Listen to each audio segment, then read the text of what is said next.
मंगलवार को स्थानीय होटल में आयोजित पत्रकार वार्ता के दौरान कुंवर प्रतिपाल सिंह रामजी परिहार, जिला अध्यक्ष सुधीर सिंह गौर, भाजपा के जिला अध्यक्ष प्रदीप पटेल, भाजपा नेता छत्रपाल सिंह राजपूत ने पत्रकारों को जानकारी देते हुए बताया कि स्वयं सेवक द्वारा संघ के शताब्दी वर्ष 100वां पूरा होने पर मोट के शीतला माता मंदिर प्रांगण में 23 जनवरी से 31 जनवरी तक श्रीमद् भागवत कथा अमृत वर्षा का आयोजन किया जाएगा।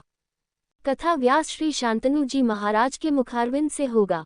उन्होंने बताया कि 23 को विशाल कलश यात्रा सुबह 10 बजे से 24 जनवरी को भजन संध्या मृदुल द्विवेदी द्वारा, 25 जनवरी को रासलीला वृंदावन कलाकारों द्वारा, 26 को भजन संध्या राजस्थान की सुरभि चतुर्वेदी द्वारा, 27 को अखिल भारतीय कवि सम्मेलन, 28 को खाटू श्याम भजन संध्या, 29 जनवरी को बुंदेली नाइट कविता शर्मा आशीष उपाध्याय द्वारा, 30 को भजन संध्या संत त्रिलोचन दास जी महाराज द्वारा, भागवत कथा के आयोजक वैदेही बल्लभ महाराज, नृत्य गोपाल दास जी महाराज, अध्यक्ष श्रीराम जन्मभूमि तीर्थ क्षेत्र अयोध्या, आयोजक श्रीमती गीता शांतनु जी महाराज द्वारा जो कथा का उनके पीठ व्यास से उनके मुखारबिंदु से राम कथा का आयोजन है। मोठ में 23 तारीख से लेकर 31 तारीख तक ये आयोजन चलेगा। विभिन्न कार्यक्रमों के माध्यम से धर्म जागरण का काम, धर्मलंबियों को वहाँ पर जाकर और राम कथा सुनने का अवसर प्राप्त होगा। तो इसी प्रकार का धार्मिक आयोजन है, ये सबकी भावनाओं से जुड़ा है। क्योंकि मोठ में है तो उस तरफ का क्षेत्र और झांसी उससे करीब है, इसलिए सभी श्रद्धालु वहाँ पर पहुँचेंगे और कथा का रसपान करेंगे।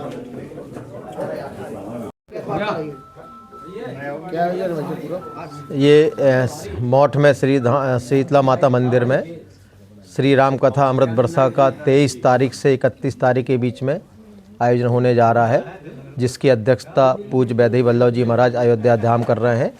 और परम श्रद्धेय आचार्य शांतनु जी के महाराज की मुखारबिंद से ये कथा का आयोजन हो रहा है, जिसमें शाम को भजन संध्या भी हैं, जो कि मैंने आपको बताया 24 तारीख को मुकुल द्विवेदी की भजन संध्या है, 25 तारीख को रासलीला है, 26 तारीख को सुरभि चतुर्वेदी की भजन संध्या है, 27 तारीख को कवि सम्मेलन है, 28 तारीख को हेमंत ब्रजवासी की भजन संध्या है, 29 तारीख को कविता शर्मा और आशीष उपाध्याय की बुंदेली नाइट है, 30 तारीख को संत त्रिलोचन दास जी महाराज की भजन संध्या है।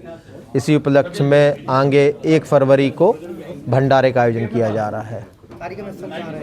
कार्यक्रम स्थल शीतला माता मंदिर मोठ प्रांगण में रहेगा।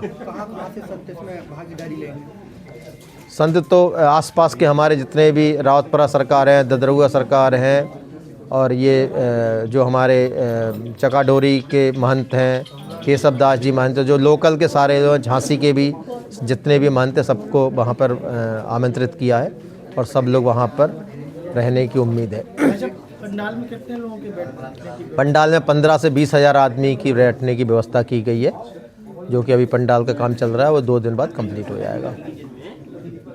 मीडिया के माध्यम से क्या कहना चाहेंगे? मीडिया के माध्यम से हम सबसे ये अपील करेंगे कि सब लोग ज़्यादा से ज़्यादा संख्या में राम कथा में पधारें और कथा श्रवण करने के लिए पुण्य लाभ प्राप्त करें। आयोजन पहला तो परम श्रद्धेय हमारे शांतनु महाराज जी द्वारा श्री राम की कथा, चूँकि श्री राम हमारे देश के ही नहीं विश्व की एक तरह से आवश्यकता है, आज राम के चरित्र की आवश्यकता है। तो ऐसा हमारे प्रतिपाल जी, नाम भी उनका राम जी है, उन्होंने आयोजन रखा है, बहुत अच्छा आयोजन रखा। उसके साथ साथ अगर हम देखेंगे तो उन्होंने रासलीला का भी 1 दिन का प्रोग्राम रखा है।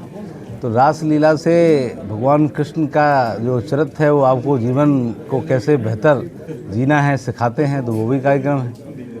भजन संध्या हमको आनंद देता है, तो वो भी आनंद भी मिलेगा। तीसरा कार्यक्रम उन्होंने जो रखा है उसमें बुंदेली नाइट, तो वोकल फॉर लोकल को भी बढ़ावा मिलेगा। तो एक तरह से देखा जाए तो एक संपूर्ण पैकेज है, अच्छा कार्यक्रम है। इसके लिए इनका भी जोरदार अभिनंदन, और आप सब लोगों को मीडिया के माध्यम से ये बात पहुँचे, और बहुत देश हमारे ज़िले के सभी ज़िले से लोग पहुँचे हैं, बाहर से भी लोग आ रहे हैं, कथा का आनंद लें और इस संदेश पूरा बुंदेलखंड में क्या देश में जाए, इस तरह के कार्यक्रम और भी होते रहें। कार्यक्रम ग्रामीण स्तर में है तो उस क्या कहना चाहेंगे सभी लोगों तक और खासतौर से नई जनरेशन जो वहाँ कार्यक्रम में सम्मिलित हो? हाँ, तो ग्रामीण स्तर का हो, ग्रामीण हो चाहे शहरी हो, सभी जगह हमारी संस्कृति और विरासत को बचाने की आवश्यकता तो है ही है। विरासत और विकास दोनों का समन्वय होना चाहिए और दोनों का हमारे राम जी ने इसका समन्वय बनाया है। इसके लिए सभी को, आप सब लोगों को, उनको भी बहुत बहुत धन्यवाद।